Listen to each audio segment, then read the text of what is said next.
Hello and welcome to One Called Mama Holiday Hangups Edition. I am your host, Sam, and I am so thankful that you have decided to join me and Melissa Flint today.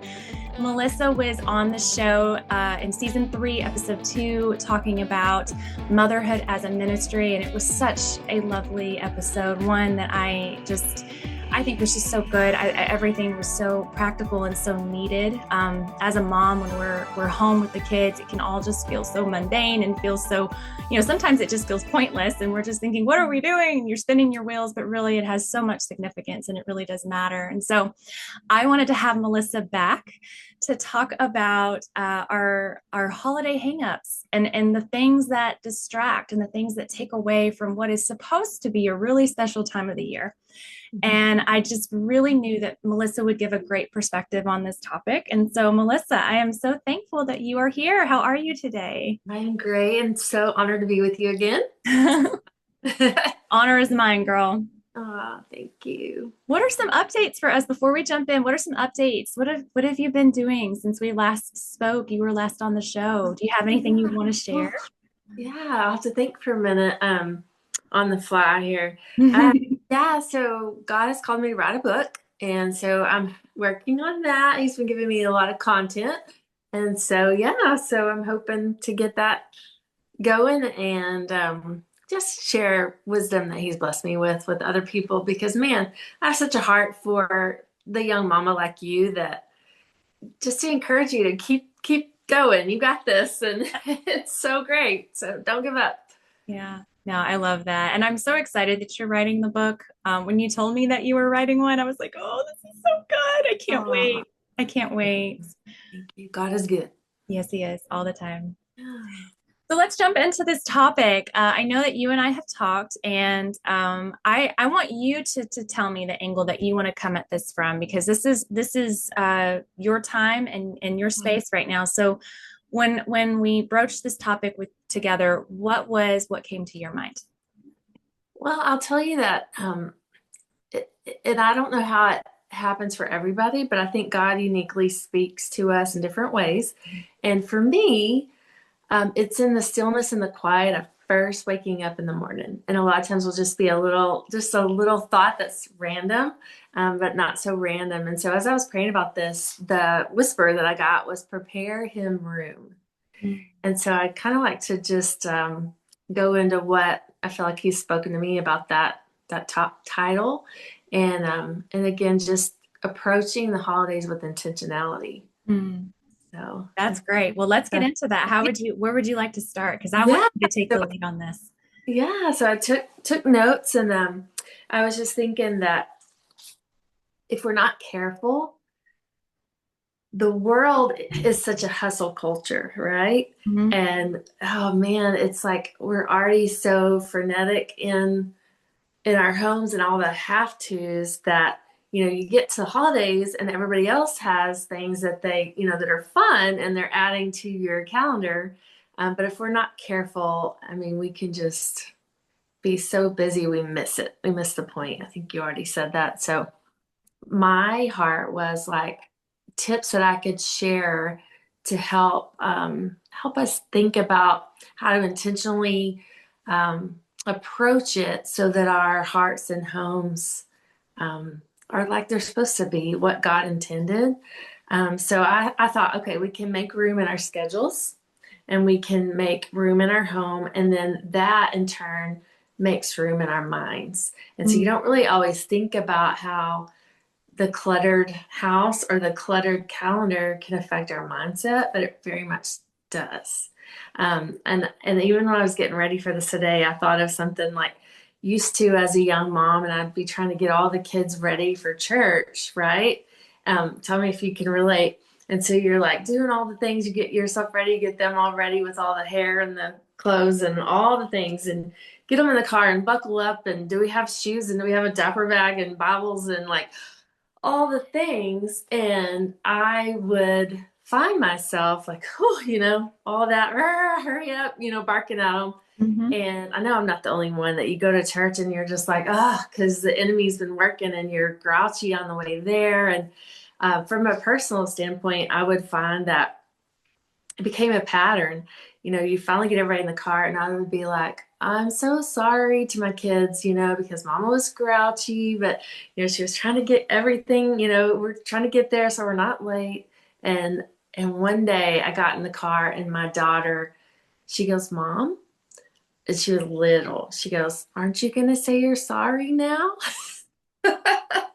That'll really convict you, right? Jeez, yeah. And so God just really spoke to me on that drive to church that day that we can be so focused on getting there to church because, we're going to church, that we're missing the point that we are the church and they are the church. And so we don't want to be so busy doing all the right things that we neglect the heart of our children Mhm. and letting God do heart surgery on us. Okay, did y'all hear that? Say that again. Please say that again.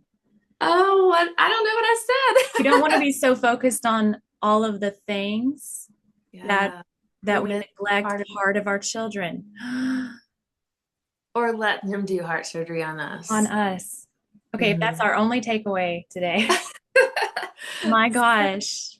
Oh. Yes. So Mary and Martha's story in the Bible, if you think back, God said only one thing is needful. Hmm. Martha was in her mind, she was so busy, and don't get me wrong, we need the Marthas. We need the person that is organized. God never, condemns that. Like that is how some of us, not me so much anymore, but just some of us are gifted with the planning and the organization and all of that, but we don't want to neglect what he said, that the main thing is being at his feet. And so I think that's where I want to approach us going into this season, that we set the tone for our whole family. The mom sets the tone. That joke about if mom ain't happy, ain't nobody happy. Like we should think about that, like we really set the tone. Well, Satan would love for us to be, just distracted and reactive. And Mm. I guess my challenge is that we would pause and be proactive before we, get to the holiday season. So what I was thinking when you were talking about how some are very organized and they plan everything out. I actually just Mhm. spoke to a mom who was like, that's how she is. She's very organized. She has to have it planned out. And that's great. Not everybody is wired that way. And I was thinking too, how some people really, really love decorating, like really love it. Like their house looks like a magazine and it's Mhm. decked out. It's beautiful for like every season and especially the holidays. And that's okay for them. But for Mhm. like me, if I tried to live up to that standard, it would overwhelm me. It would stress me out having all of that stuff Mhm. sitting out. It's not for me. I'm happy with a Christmas tree and the stockings and then, I'm good. I'm like I'm Yeah. and lights, just Same. string lights everywhere. That's me. And that's Same. what we're right.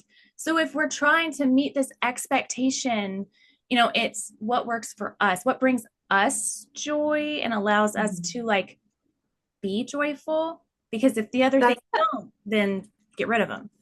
That's it. Because whatever.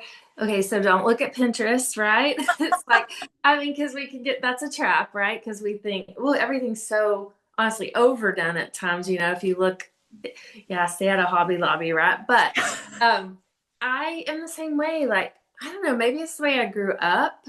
My home can be kind of minimalistic. My mom, she didn't want to dust the knickknacks. So our house was very, and so yeah, I found myself comparing to other people that look like they came out of Home and Garden magazine. But for me, when you're trying to shepherd your children well, I couldn't also do all of that. Mm-mm. And so I'm with you. I kept it simple. The tree, very little, a wreath on the door, Yep, just, yep. but it was just, yeah, that was my conviction. And there's nothing wrong with someone else's conviction that's how they're wired and they love it and it brings them so much joy. Go for it. Involve your kids in it. But it's okay to not, we're Yeah. going to protect our peace. Right, right. Yeah. So, yeah, and I would just add that, I think the point here is that we'll be present in our story. we have one life to live and only one chance with our kids. Mm. And so proactive, that's the word, so that you can be present. So I have a couple of tips when you're ready. Yes, let's go into those. I would love to hear Yeah, so as far as you're looking ahead to your calendar, them. I found that between just the family, and I don't want to say obligations, but the family celebrations, you've Mhm. got your family and you've got your extended family on his side and her side. I mean, just the bare minimum is a busy calendar when you combine it with everything else that we normally are involved in. And then you add church, and there's all the things. Thankfully, our church is kind of simplified, and they have now it's called Merry Thankful Christmas. So we have one thing, and so great. But yeah, because, from a minister's kid perspective, I mean, it's like you can live at the church. And so I love that. I just want people to give themselves permission to not go to all the things. Like, be very choosy and protect your time.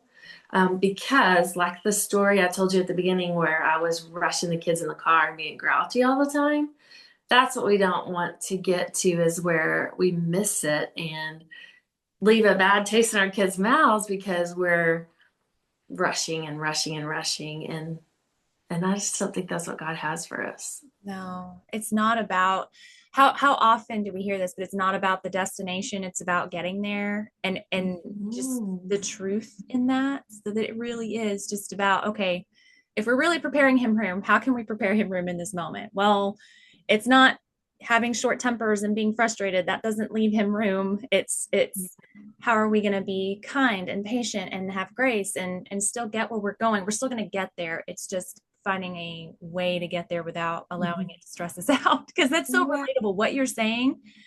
When what you did that for you, that season for you, is so relatable, so relatable. It's like Yeah. by the time you get to the car, you're exhausted.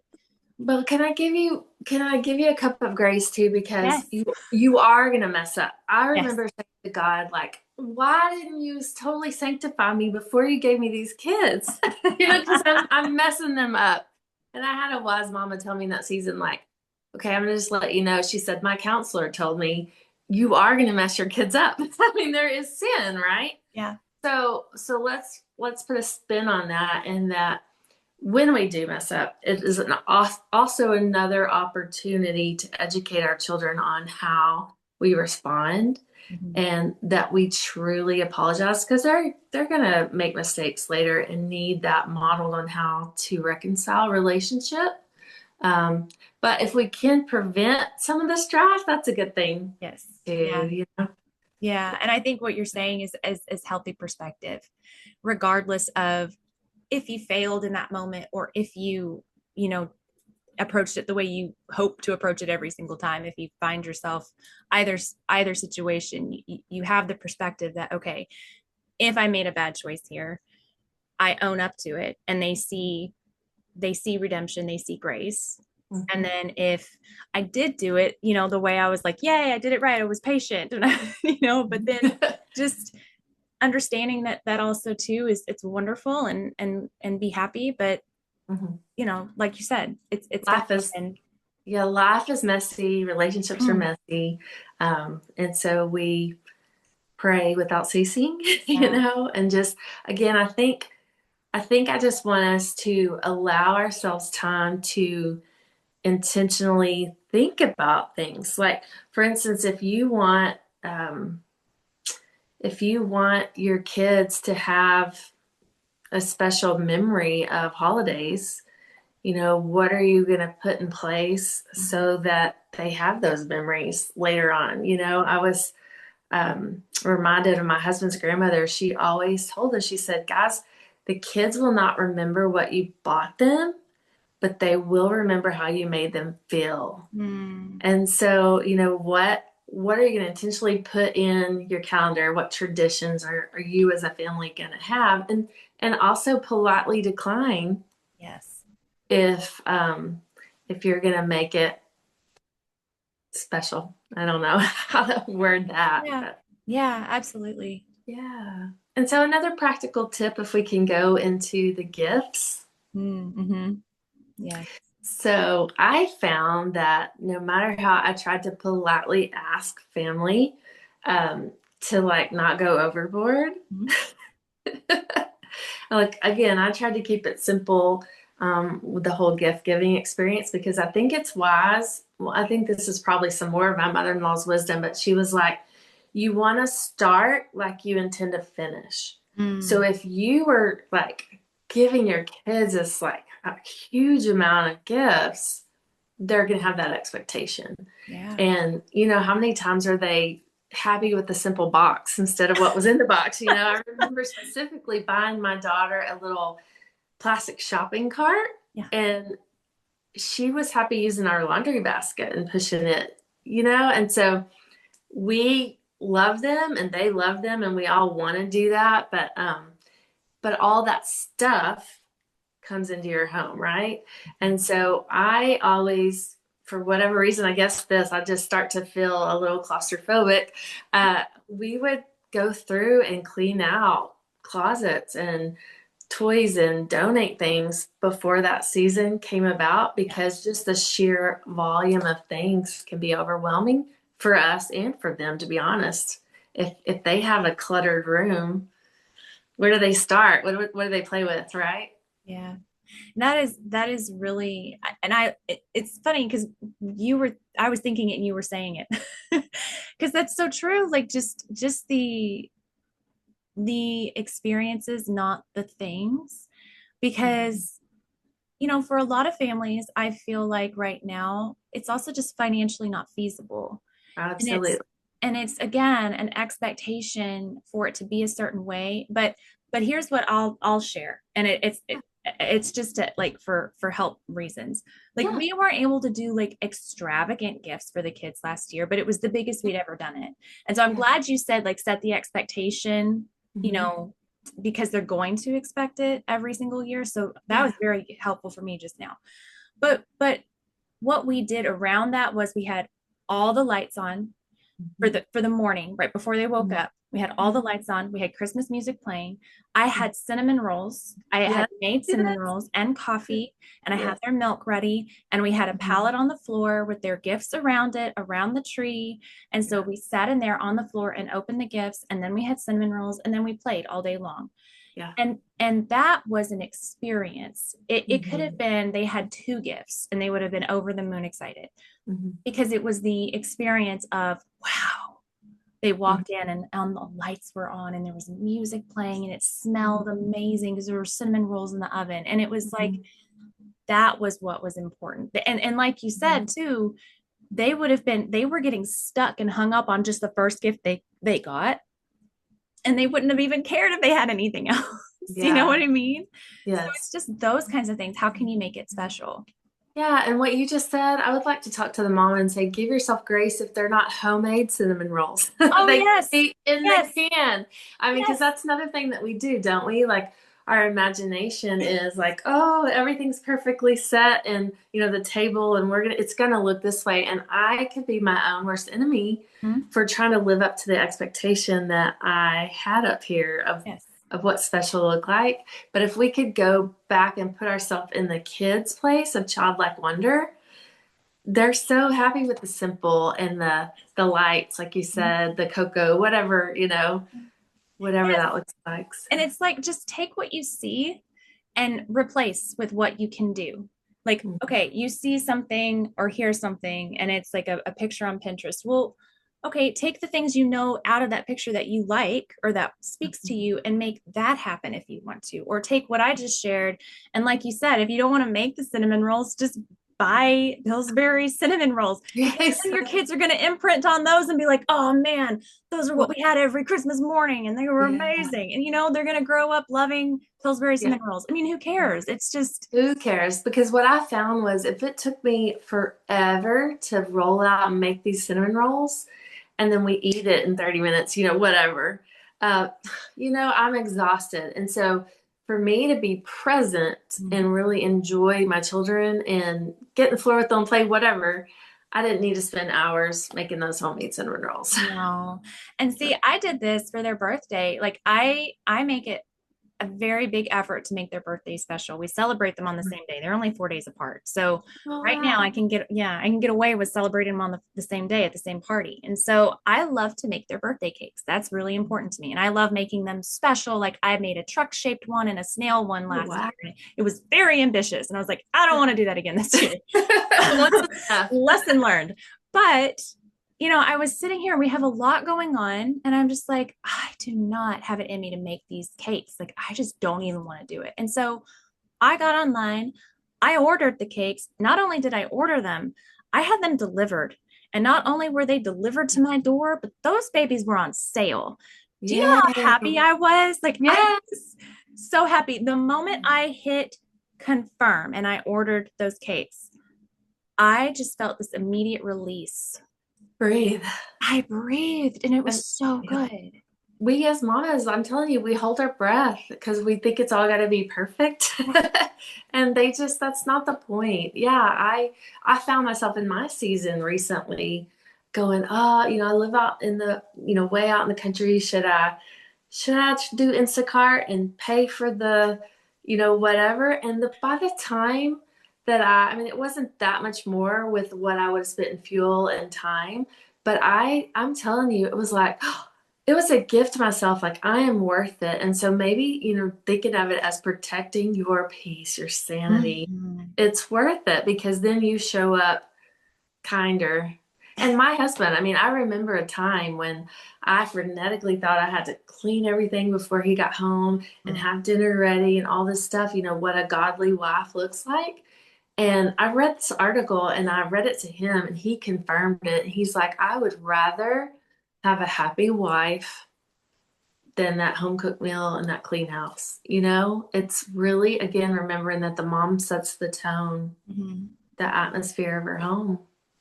And it is so true that there are just seasons where your bandwidth is more, and there are seasons where it is less. And understanding that that's just a cycle of life. Like I find that my bandwidth is less right now. That Yeah. that I can't do the home cooked meal. I can't.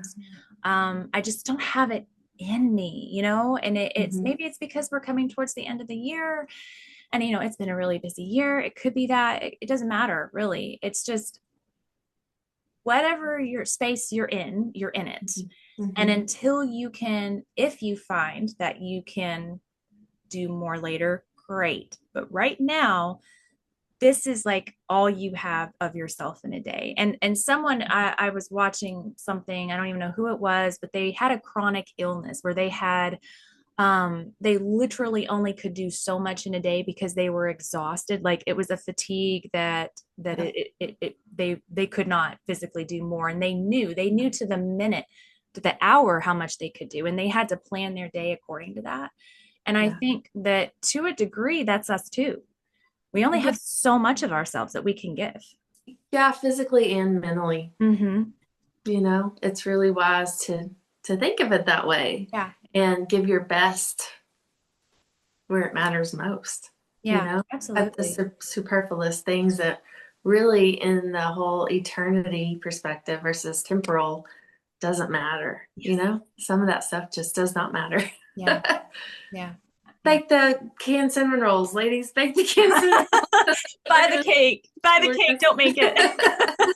Yep, yep, yep. So anyway, okay. So I had a couple other tips if we can. Yes. Yeah. What's next? It was swimming upstream, but I heard this one time and I just love this idea.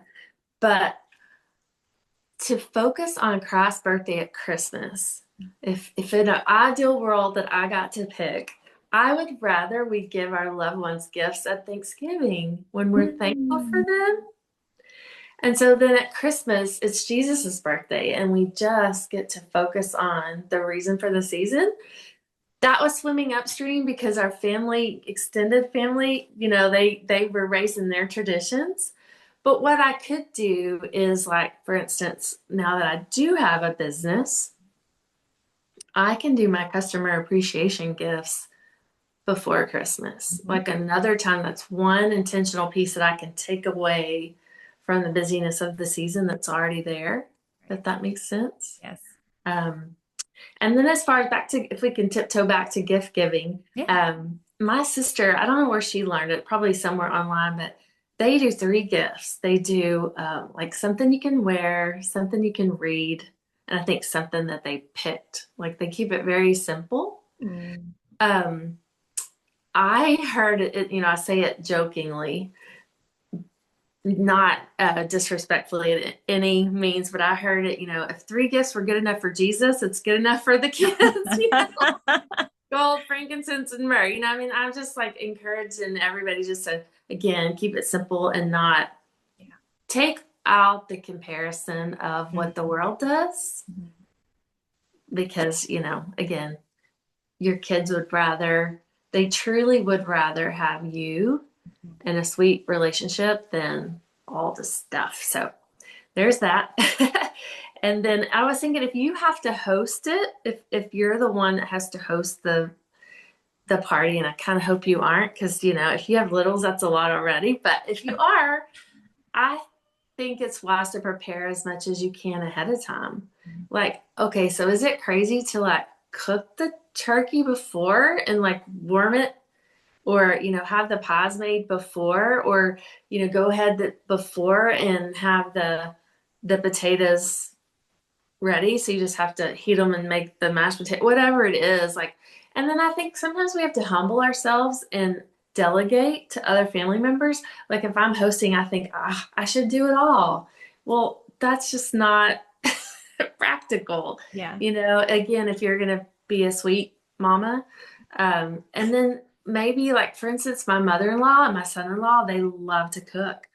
I don't so much, Yeah. but I might have the kitchen. And so literally sometimes they come over and I'll just get out of the way, and they enjoy my kitchen and they'll do things, but I can contribute financially to the meal.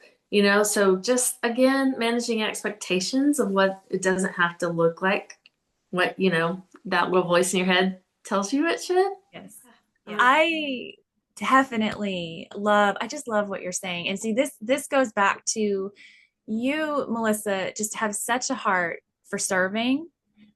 You have a heart for the Lord. And so the perspective that you have, that always comes into everything that you do. And it's just lovely. And so, Thank you. and it speaks to me because I think I too am even though I'm very much I want to get this done, or I do want it to look a certain way. I also am very like if there's a person or a task, I pick person. Typically is what I do. And so yes, like we all have our strengths. And if you're hosting a party, you said delegating, and I'm thinking asking for help. Yes. Technically they're the same thing, but I Yeah. think, in my mind, it's okay. Well, if I know that I'm taking care of the bigger items, like maybe the protein and then like a side dish, well, then someone else can do desserts. Someone else can bring, make everybody else lift their own weight. And more often than not, people are happy to do that because They are. they're so happy they didn't show up empty handed. I would be uncomfortable. Yes. And Yes. that's honestly an expectation in our families, like our blended families. It is always an expectation that everyone brings something. It's you don't just show up without anything. I think the only time I showed up without anything was like probably right after I had kids or something, or when I was like a teenager or young adult, and Right. you don't know you don't really know what to do with yourself anyway. You don't want me to, Susan.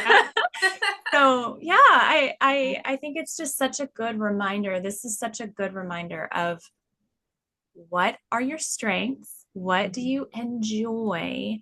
And what can just kind of fall off to the wayside? Obviously not family things. Those are things that are important. Yeah. Those events matter. But even still, I will find myself like I can't. I can't go to this thing, this extra thing that someone's inviting me to, even if it is family. It's just if it's last minute or if it's just really not part of the plan, it's okay to say no. You have to. Yes. And I advise it because you have, like you said, this much energy and this much time. And for the main thing being your family, you've got to choose what's best for them. Because if you choose to always say yes to all the things, you're taken away Yeah. from the other. So yes, preach it, girl. And then I would say like some intentional things that you do want in your experience. One of the things that I did, which may not appeal to other people, this was back in the day. I realize I'm older, but I would bake little something for the neighbors Mm, because I wanted to model that for my kids. yeah. Like they would go with me to deliver to the neighbors. It was a way because, as a believer, we want to make our faith known. So that was something that intentionally we added. And sometimes I would put like a sweet Christmas card or a tract or something because it was a tool to share our faith. And so that's something that we did. And then as a family, I tried to add in a simple Advent experience too. Mhm. So I don't know what your traditions are with that, but I just wanted to train my kids the real meaning of Christmas, that it wasn't about, all the gifts or receiving. It's about Christ. And so we would do simple Advent things. It's looked different over the years. Like maybe we would, you know, print off color paper ornaments that had a theme leading up to Christ. I love, there's a box. Have you seen that box? I'm blank right now, but it's like, what does God want for Christmas? Have you seen that box? No, I haven't. And I can get it to you so you can link it in your show notes. Yes. But that was some tradition that we had. Like you open the box and it would have like Mary and Joseph, like one thing a day. We're putting this nativity together. Yeah. And then I think, and I'm giving it away, so kids hush, but like the last thing, it was like a box, and what does God want for Christmas? And you opened it, it was a mirror that your child, saw. And Oh, so just some intentional things to point, your own heart and your children's heart towards, Jesus Christ. yeah. And those two goes back to the you're making the memories and you're creating these special moments. And that's what all of that is. And I love, at first you're thinking, oh, making desserts for the neighbors. Okay. I always want to like do that and think about doing that. And I never do. I hardly ever do. But it is something, it is such a wonderful opportunity to love on people. And Mhm. it, I think too, like the toy drives that they do, Mhm. these stores do them now. And so Mhm. you can go in and you can just buy a toy and stick it on the shelf for these kids. Yeah. And how amazing would it be to take your kids with you? Like for Mhm. if you have kids my age, which are 5 and 3, Mhm. you take your kids with you and you say, we're going to buy toys for other kids today. And they each pick out a toy and then we go and leave it and explain to them, this is because there's kids out there that don't have much. And so we're giving them a toy and explaining all that. I mean, there's ways Yeah. to do that. And then you take the kids and you go to the park after and you make it like a little Mhm. fun trip. And it, like you said, it doesn't take much to make a kid happy. It's so easy. It is. It is. We did the Operation Christmas Child. You're familiar Yes, I with those love boxes? that. And, there were some seasons where they're younger and they didn't understand. And so we're picking things out and they wanted to keep it. I mean, that's Yeah. just, being a child, right? But I think you're right. Their grandparents did it too. Every year would do, however many grandchildren they'd had, they would do that many boxes and include the kids to come and help them shop for those. My father-in-law would ring the bell in front of stores for, is it Salvation Army Yes. maybe? Yes. And each year he would pick a different kiddo to go with them to, whatever, whatever you're passionate about. It doesn't have to be all the things, but again, we're just thinking about intentionality of having the right perspective ourselves and for our kids. And I don't know how much time we have, but I wrote this down. I said, uh, we can simplify the season, save our sanity to worship the Savior. That's kind of where I'm, just simplify sanity, Savior. Just. You need to put that on a t-shirt. If you don't, I'm going to. Hmm. You need to. That's right. I think you do kind of have a t-shirt line, don't you? I do. I do have some. We can collaborate on that. I'll give you Okay. royalties. Yeah, but yeah, that I want, if I could give the gift of a mama to say kind of what you said earlier is exhale and breathe and be present, like fully present where your feet are. I hear that a lot in business, but there's something to that, you know? And with intentionality too, I had this thought. It does not have to be, this is going to sound strange. Let me explain. It doesn't have to be complicated, and it does not have to be a forethought. Mhm. Intentionality can be, you're in a moment, maybe it's a hard moment, maybe you feel that tension rising, maybe you feel that tension in your chest. For me, it's like I stop, it's like I feel like I can't breathe, like you can feel all of the anxiety building, maybe it's frustration, whatever it is. And you take that moment and you stop. Maybe you take a couple of deep breaths, and then you ask yourself, how can I make this a good moment? Mhm. How can I connect with my kids again? How can I connect with God again? Maybe you're not with your kids, maybe you're by yourself, but establishing, reconnecting is so Mhm. important with kids. And really, that's like at the heart of all of that we're talking about, is making a connection with them. Yeah, And absolutely. if we can just, simple ways to connect with children, it's eye Mhm. contact, Mhm. asking them questions, just random, just, Mhm. it doesn't even matter what you ask them. What color is the Mhm. sky? What are you thinking Mhm. right now? What do you want to do today? Or how is your heart? When they're a little Mhm. older and they can process stuff like that, and then Mhm. y'all can have a heart connection, because then you can say, well, mommy's heart's really sad right now, or mommy's heart's Mhm. like feeling really anxious, and I want to do something. I want to connect with you, Mhm. or just talking with them. I know that sounds kind of crazy, but kids No, can that's, process. They can oh understand. yeah. Yeah, I say raising children is like one long continuous conversation. Mm, Never stop the conversation. And yeah, just simple things like that. Again, intentionality, whether it's a bedtime routine or, um, preserve the family table and meals, because that's a lot of times that they'll share that they might not, typically share. But yeah, I think kind of what you were saying just then was sometimes I'm so caught up in the moment, I don't realize, I don't stop and pray, but I think it would be wise to pray when we have our time with the Lord, that He would convict us so quickly so that we can, preserve that relationship with our kiddo. and sometimes, yeah, because it is a learning curve. I mean, You're learning. You've never done this before. yeah, and you're learning, you're re-establishing new ways to think and process. And so sometimes you don't realize until you're laying in bed at night and you're like, well, that would have been a really good moment for XYZ, or now Teachable. I see what I should have done, or how I should have handled that moment, that hard moment with the kids. And so, like you said, praying and saying, okay, God, help me see this faster, help me see this so that I can actually take action in the moment, Mhm. Mhm. and be proactive. And he'll, of course, he's going to honor that Yeah, prayer. I mean, you how will. You will. Because so it's he fully, will. yeah.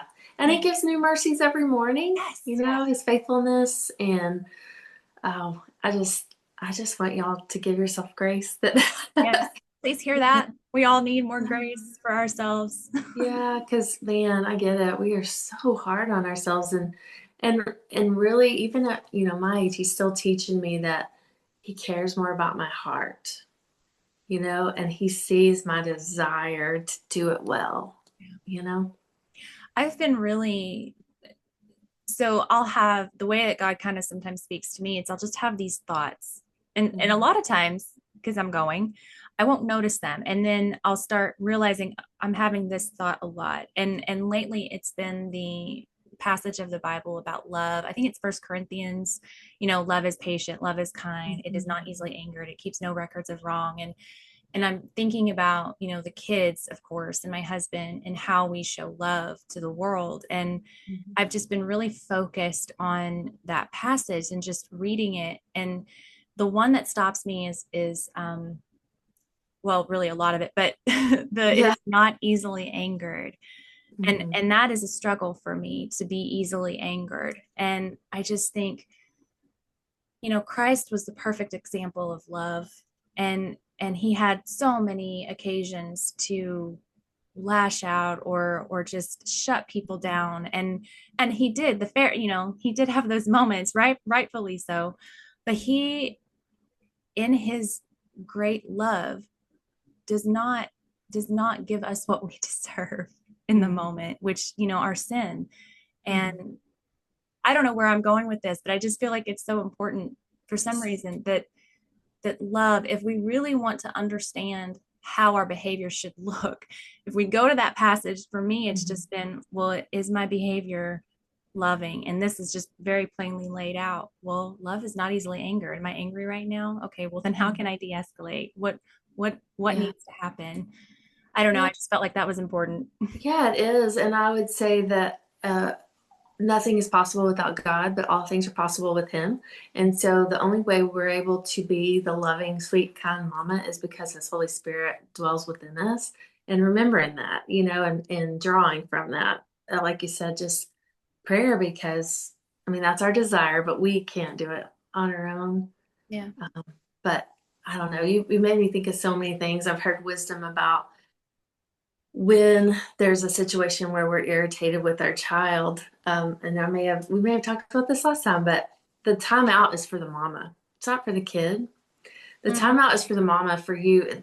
One commentator I heard, he says, we all need to sober up. Like, we're drunk on emotion in that moment, and we need to just have the space to get sober. And so, yeah, I mean, instead of like, because I used to think I would have this quiet time in the morning, and I would come out and I'd already be grouchy with my kids. And I'm like, but Lord, I should just stay in my room all day, praying to you. But we weren't called to be monks and live in a monastery. We are called to move about, and so I think it's just a constancy, whatever the word is, constant prayer. Yes. Always, ever before, always, Lord, I mess up again, right my heart, help me calm down. How do I make it right with my child and reconcile? Yes, absolutely. And you said that, and then I had this thought. The Holy Spirit is just downloading stuff into us right now, I feel like. But I had this thought. It's like, it's not about not getting to that point. It's about learning to walk with God through that. So it's not about not getting to the point of frustration or not being angry. We want that. We want so badly to not be frustrated with our kids. We want there to be no conflict. Wouldn't that be wonderful? But that's not the point. The point is that motherhood is a crucible. It is a purification. It is holiness, and it's going to be hard. It's about, okay, God, I can't do this. I need your help. And it's breath prayers. It's like, Lord, okay, it's okay. I need more help. Please, God. All right. Just time out. Like you said, time out for you, not for the baby, because the baby's just being a baby. Like, exactly. They're just being a 5-year-old. Like, we have these unrealistic expectations on our children, and in that right perspective of, no, this is they are doing exactly what they're supposed to do, even when they're not doing what they're supposed to do. It is teaching us something. We're the ones. Well, I homeschooled. I don't know if all your listeners have, they probably don't. Just some, all over the board. So, but I felt like I was the one homeschooled because God uses the family unit to sanctify each other. Marriage, it's so obvious, right? It's like you're trying to be selfless. The same thing with the family unit. I heard somebody talk about the difference between mothering and grandmothering. When you're mothering, you are trying to deal with the behavior of your children and cook the meal and do the laundry, like all the things at once. And so I found myself being short-tempered because, they're interrupting. But really, they're the main thing. And so it's learning to die to yourself. One person told me if you deposit into the heart of your child first thing in the morning, you know what I mean? Then you can withdraw more later when you ask them to do things in obedience, whatever. But, thinking about it, like they're not the distraction. They are the point. Yes. And if you die to yourself and what you want to do and go ahead and give them your face, your attention, and your ears, they're going to probably get that need met in their heart that they're asking for your attention. And then you're going to be able to do what you were trying to do easier after you attended to them first, if that makes sense. And then a grandmother, I think I'll be a better one than I was a mom, because there's nothing else in the world more important, and you don't have to like hurry up and get the dinner going. All that stuff can wait, right? So like give yourself encouragement that, mom is hard because you are managing all those things. Oh, it's so true. Such good points. I feel like I've been schooled. This 45 minutes have been so good for me. Are there any like things that we didn't touch on, or anything that you would like to share? Just any last remarks? Let me think for a minute. Oh no, just I guess I just want the gift of these mamas to have the peace and giving themselves the grace, and to realize, you're God's child, and he has gifts for you, and he wants you to delight in the Christmas season too, and all the things. And I don't know, just go easier on yourself and simplify the season so that you can, enjoy all of it, the gifts that he's given you, your family, and all of that. Yeah, I think so. I think that's perfect. I am so thankful that you came on. You are such a blessing, not only to myself, but just I know everyone who hears this. I wish every mother in the world could hear this conversation. But we know that the ones who need to hear it the most are going to hear it. And I have faith that that one, whoever that one is, it's for her. And so thank you, Melissa, for being here. I just love you. My honor. Thank you for your faithfulness and your obedience to do the podcast, because you're the conduit, that's getting the message out. So I'm honored. Thank you. It's been so good. I'm so thankful. If y'all have any prayer requests, especially based on the topics that we talked about today, if you need someone to pray with you, we would be honored to do that. If you have any suggestions for future episodes, something that we haven't talked about, you would love to hear us dive into that subject, please feel free to email me at onecalledmama@gmail.com. Don't forget, I'm on YouTube at that same name, so you can find me there as well. Thank you all so much for joining us today, and we'll be seeing you again very soon. Bye.